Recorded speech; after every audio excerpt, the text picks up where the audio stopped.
Hello everyone, I'm CZ Lumen, and this is StarCraft2. What I have for you here is a game between Airstrike and Applejuice, with Applejuice playing as the Protoss forces in the upper left-hand corner, and Airstrike playing as the Zerg forces in the bottom right-hand corner. From here on out, when I call out worker or army comparison or any other kind of comparison, the first number is going to be the Zerg player, with the second number being the Protoss. So if I were to say 14 workers out of 14 workers, or 14 to 14 workers, the first number would be the amount of workers the Zerg have, with 15 workers being the amount of, the second number being the number that the Protoss has. So what I have for you here is a straight up match between Zerg and Protoss. I don't know exactly what happens, but we're going to find out here as we progress. We have let's see, not a quick hatchery. We have the spawning pool coming up first. I've been seeing a lot of early hatcheries put down before the spawning pool, but looks like Airstrike here is going to delay that for just a little bit to allow him to get Zerglings out and work up that tech tree if need be. He is building an extractor, so that does let him build the speedlings as fast as possible, which can come in handy, as well as knock out these probes and any kind of investigating forces. I remember seeing like Cyril for the longest time, this was years ago. The first thing he would do, or one of the first things he would do, is build the speed upgrade for overlords. This is really good timing, by the way. Just like getting that queen out to... Yeah, there we go. We do have... Oh, we do have a shaded in adept that's... doesn't look like it's going to get a whole lot of work done. I'm going to try to speed through any of the kind of boring parts as much as possible. And it looks like Airstrike here, the Zerg player, is going for a fast triple expansion to really build up that economy as much as possible. Even though right now we have 28 to 32 workers, so Protoss is in the lead, but in the economy. But they are really doubling down on gas. And in fact, oh, what do we have here? It looks like Protoss is going to go Skytoss this match. Really gunning for it. Yeah, we have 2 gateways, cybernetics core, basically the bare minimum you need in order to get this this Stargate up and running, with void rays, which will be interesting. Building up the probes as much as possible, so economically is in the lead, and it takes a little over a minute for workers to pay for themselves. They bring in 40 at a 16 or two workers per patch. They bring in about 40 minerals per minute. So what we're going to see looks like actually, so the Zerg was able to do a proper scouting, spots the Stargate, immediately goes into a lair, as well as gets these spore crawlers out, which is, in my opinion, a pretty good move, because that means that you are going to be dealing with some sort of air forces as fast, pretty quickly. And so, let's see, gas extractors are coming up for the Zerg player to try to catch up as much as possible. Void Ray is out. We're going to see one drone go down, but Queens shoo that Void Ray away. That Void Ray is by itself, and looks like it's going to try to continue to harass without a whole lot of effectiveness. I don't think that was a good trade for the Protoss player, but it's a better player than I am, so that is up to him. Look at this creep. More adepts coming in here to shade in. Great opportunity to do some investigation. Does not investigate. This might be a flaw in the Protoss's strategy here, because by the looks of it, yeah, here we go. By the looks of it, the Zerg saw this air production and went straight Hydralisk Den. So that's, I mean, I'm just going to throw it out there. That's a pretty hard counter, in my opinion.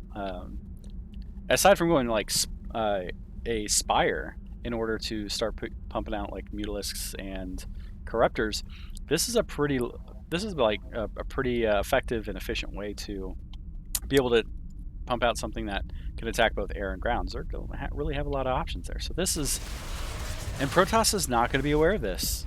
Is Protoss aware of this? No, Protoss is not aware of this. Not what you want as a Protoss, especially if you're going Sky Toss, double carriers.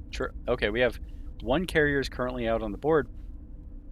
I want your opinion if you're a Protoss and you see this, or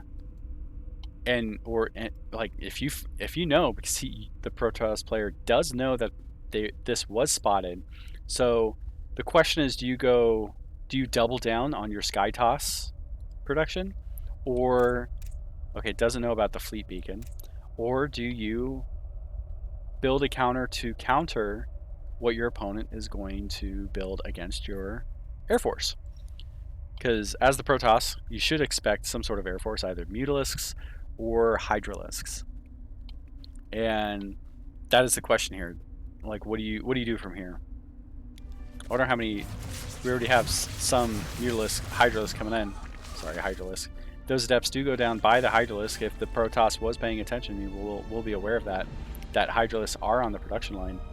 No roaches. No roaches? Yeah, no roach den. So we're gonna see how.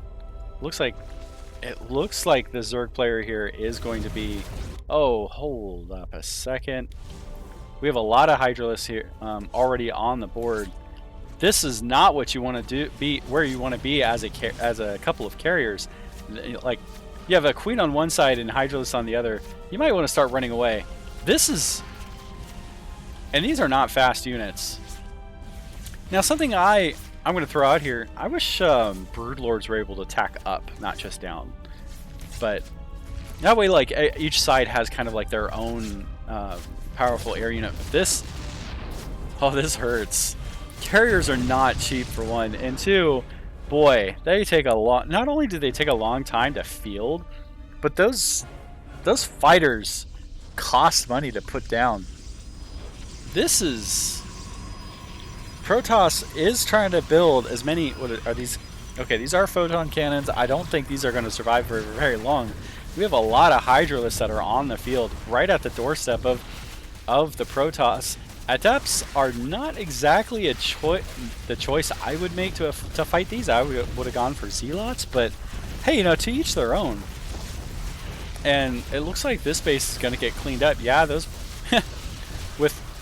that's so painful. Those guys need to leave as soon as possible. I don't know if how many of these probes are actually going to make it, but probably might have just like tried to mine as much as possible for them. Okay, it looks like half of them do manage to make it back.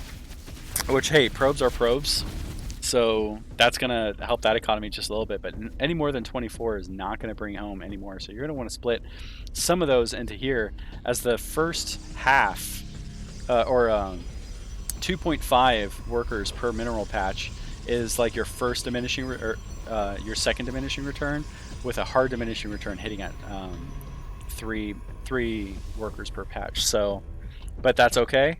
This Protoss player is trying to.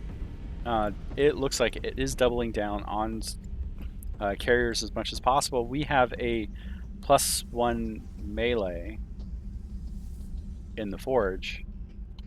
I would have gone shields, but hey, that's up to you.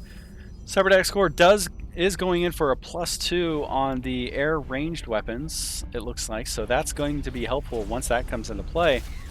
Third base, or third expansion for the Protoss, looks like it's going to get denied. There's no way this is going to get stopped. Properly canceled, so that way those resources do go back into the Protoss economy. That is a lot of Hydralisks, and that is some serious creep. This is one creepy Zerg. Look at this. I like that. You have like an Overlord. Just go over there and... Oh, okay, never mind. I mean, like Overlords, once you have a layer, you can use the Overlord in order to just drop creep and then just put creep terminals on there, but whichever floats your boat. This force does not look like it's going to be able to put up much of a fight against 28 Hydralisks. That's pretty brutal. Yeah, this is not what you want. Okay, now Zealots are hitting the board. Going to go in here and try to defend this third expansion. This Overlord is going to see this and be like, yeah, no, that's not going to happen here. Yep, gets shot down pretty quickly. I feel bad for the Overlords not having any kind of like speed upgrade. I'm going to speed it up just a little bit to see what else is going on. That is so many Hydras. 28 Hydras, 16 Zerglings versus 4 Carriers and 7 Zealots. I don't know. Those Hydras may not stand a chance there. That's a lot of Carriers. What do we got? 32 Fighters. And they have they do have +1 air attack. So, and I think for Carrier Fighters, Fighters have 2 guns instead of 1. So that +1 isn't just a +1. I think it's like more of a +2 for them. But that's a Bangly Nest is coming up. Okay. What would yeah. This looks like an appropriate response by the... Oh, and Corruptors are coming out.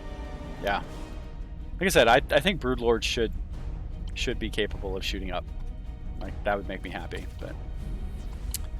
They don't seem worth it otherwise. Like, you have to build Corruptors, and then after that, like, I think Broodlords take 4 army supply. They're really slow and just... Yeah. Let's see, this kind of defense isn't... I don't think that's got to be enough. I mean, Protoss is building as much as possible, but this is like, you need to be pumping out as many of those Zealots as possible, buddy, or whatever counter that you can against the Hydralisks and Zerglings up on the front door, followed by Corruptors. Boy, this is some bad news for the Protoss. Unless we have some shield batteries. We have 1 shield battery that looks like it's at full. 2 more gateways coming in here. I mean, like, building gateways in here probably would have been my choice, but hey, you know, that does act as a barrier to protect the Nexus for just a little bit. 1 pylon here that does prevent like run-bys and things like that. So I don't, even without these Corruptors, I don't think this force can defend against this. Oh, we have an Archon. That's gonna be helpful. This battle looks really one-sided. And then we got Corruptors, 12 Corruptors, 11 Corruptors against this. This is a bloodbath. Huh. Yeah, so how would you counter this? Let me know in the comments below if you were the Protoss player and you realized that Zerg was fielding just a lot of these Hydralisks like you saw here.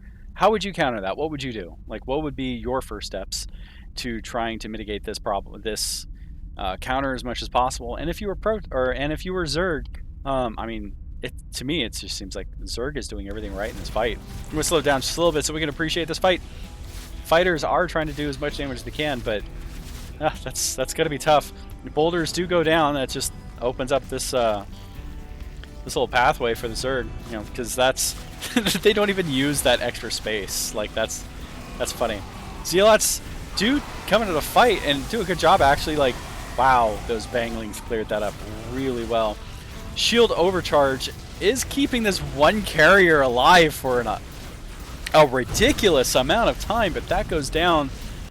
And that's it. GG is called by the Protoss, giving the win to the Zerg player. And